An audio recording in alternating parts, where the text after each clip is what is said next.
পৃথিবীর 4 ভাগের মধ্যে 3 ভাগই জল। তার মধ্যে স্বাদু বা মিষ্টি জল অর্থাৎ পানীয় জলের পরিমাণ খুব কম। প্রতিটি প্রাণীর বেঁচে থাকার জন্য জল অপরিহার্য।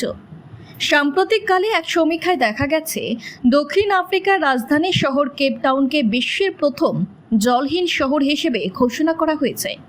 পতিত আছে জলের অপর নাম জীবন। আমরা আমাদের প্রতিদিনকার জীবনে যে পরিমাণ জল অপচয় করি তা অবশ্যই রোধ করতে হবে।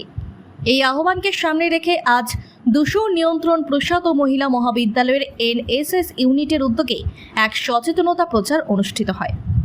জল অপচয় করব না, বৃষ্টির জল ধরে রাখব, পুকুর ভরাট করা বন্ধ করব এবং পর্যাপ্ত পরিমাণে গাছ লাগাবো, তাহলেই এই সংকট মোকাবেলা হওয়া সম্ভব।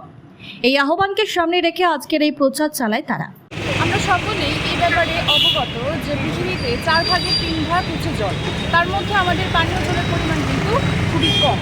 আমাদের প্রত্যেকের বেঁচে থাকার জন্য সবথেকে অপরিহার্য সম্পদ হচ্ছে আমাদের জল।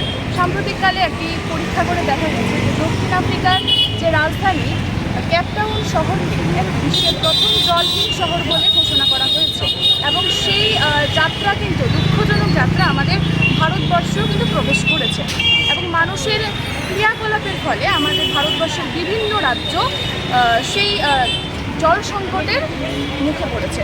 তো আমাদের প্রত্যেককেই যেন সকল নাগরিক যেন সচেতন থাকি, নাহলে কিন্তু আমরা আমাদের পরবর্তী প্রজন্মকে সুন্দর একটি পরিবেশ আমরা উপহার দিয়ে দিতে পারবো না। তাই আমাদের সকলকে প্রতিজ্ঞাবদ্ধ হতে হবে এবং তার জন্য আমাদের যে কোনো উপায়ে জল অপচয় রোধ করতে হবে, প্রচুর পরিমাণে গাছ লাগাতে হবে এবং নদী নালা পুকুরে যে এরকমভাবে আবর্জনা দিয়ে ভরাটপূর্ণ হয়ে আছে তা যেন না হয় সেদিকে আমাদের নজর রাখতে হবে এবং সেই বার্তাই সকলের কাছে পৌঁছে দিতে এবং নাগরিককে সচেতন করে তুলতে আমাদের ওমেন্স কলেজের NSS ইউনিট এবং দূষণ নিয়ন্ত্রণ পরিষদের যৌথ উদ্যোগে আজকে আমাদের এই কর্মসূচি এবং আমরা চাইব সেই এরকম ধরনের কর্মসূচি যেন আমরা পরবর্তী সময় অব্যাহত রাখতে পারি।